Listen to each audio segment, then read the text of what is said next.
নমস্কার বন্ধুরা, আজকে আমি আপনাদের শোনাবো ছোট্ট খরগোশ বোকা বানালো সিংহকে। বন্ধুরা, ভিডিওটি যদি ভালো লাগে তাহলে একটি লাইক করে দিন এবং বন্ধুদের মাঝে শেয়ার করে দিন এবং চ্যানেলে পাশে থাকার জন্য সাবস্ক্রাইব করে বেল আইকনটি বাজিয়ে দেবেন। তো চলুন বন্ধুরা, শুরু করা যাক। বনের রাজা সিংহ ছিল খুবই বোকা ও অলস, তার সব কিছুতেই আলসেমি। একদিন বের হলো খাবারের খোঁজে। এমন সময় সে একটি খরগোশ দেখতে পেল। এদিকে খরগোশটি সিংহকে দেখেই দৌড়াতে লাগলো, কখনো গাছের চারপাশে আবার কখনো সোজা দৌড়াতে লাগলো।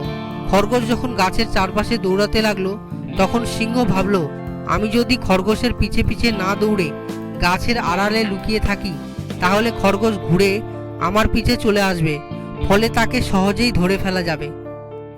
সিংহ তাই করলো, একটি বড় গাছের আড়ালে দাঁড়ালো। খরগোশ ঘুরে সিংহের কাছে চলে এলো। অমনি সিংহ খরগোশকে ধরে বাড়িতে নিয়ে এলো। বাড়িতে যাওয়ার পর খরগোশ বুদ্ধি করে বলল, সিংহ ভাই, আমি তো অনেক ছোট। সিংহ ভাবলো, খরগোশের কথাই তো ঠিক, যাই আরেকটা ধরে নিয়ে আসি। খরগোশকে বাড়িতে রেখে শিকার খুঁজতে বনে গেল সিংহ। কিন্তু খরগোশ খুঁজতে খুঁজতে অনেক হয়রান হয়ে গেল, কিন্তু খরগোশ শিকার করতে পেল না।